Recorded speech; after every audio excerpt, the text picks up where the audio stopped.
Pan card बनवाने की सोच रहे हैं? अगर हाँ, तो ये खबर आपके लिए बेहद इम्पोर्टेंट है। नमस्कार, न्यूज़ फॉर नेशन देख रहे हैं आप और मैं हूँ अदिति आपके साथ। देखिए, अब पैन कार्ड बनवाना आज से यानी 1 अप्रैल से पहले की तरीके का कोई आसान काम नहीं रह जाएगा, क्योंकि इसके नियमों में कुछ अहम बदलाव किए गए हैं। अब क्या है ये बदलाव, क्या है वो नए नियम और क्यों हम ऐसा कह रहे हैं कि पैन कार्ड बनवाना पहले से और ज़्यादा जटिल हो जाएगा, ये सब कुछ अभी हम आपको इस रिपोर्ट में बताएंगे। 1 अप्रैल 2026 से पैन कार्ड से जुड़े नियमों में बदलाव लागू हो गए हैं। देखिए, जिससे अब नए पैन कार्ड बनवाना पहले से ज़्यादा कठिन और दस्तावेज आधारित हो गया है। अब केवल आधार के सहारे पैन बनवाना संभव नहीं होगा, बल्कि अतिरिक्त डॉक्यूमेंट देना अनिवार्य कर दिया गया है। सरकार का उद्देश्य फर्जी और गलत जानकारी वाले आवेदनों पर रोक लगाना है, जिसके चलते आवेदन प्रक्रिया को और ज़्यादा सख्त बनाया गया है।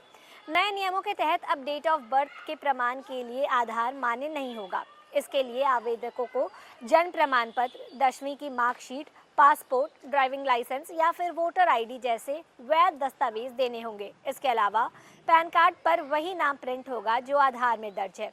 इसीलिए अगर आधार में कोई गलती है तो आवेदन रिस्ट्रिक्ट हो जाएगा।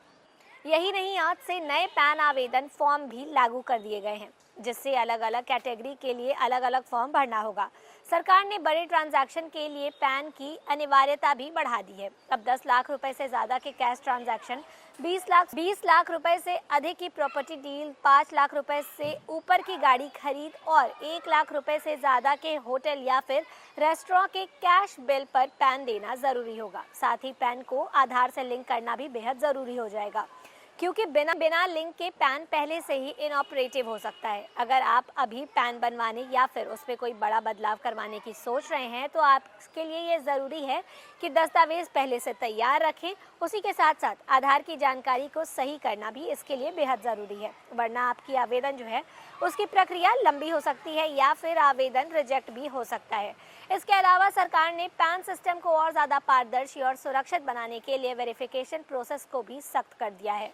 अब आवेदन के दौरान दी गई जानकारी का डिजिटल क्रॉस वेरिफिकेशन किया जाएगा, जिससे किसी भी तरीके की गड़बड़ी तुरंत पकड़ी जा सके। अगर आपके दस्तावेजों में किसी तरीके का कोई भी मिसमैच पाया जाता है तो न केवल आपका आवेदन रिजेक्ट हो सकता है, बल्कि आगे की जांच में भी दिक्कतें आ सकती हैं। इससे साफ है ये होता है कि पैन बनवाना सिर्फ एक औपचारिक प्रक्रिया नहीं, बल्कि पूरी तरीके से सत्यापित, उसी के साथ साथ जिम्मेदार प्रक्रिया बन चुकी है। तो अगर आप भी अपना पैन कार्ड बनवाने जा रहे हैं तो इन सभी बातों का ख्याल रखें और ऐसे ही लेटेस्ट अपडेट के लिए बने रहे न्यूज़ फॉर नेशन के साथ। तब तक के लिए नमस्कार।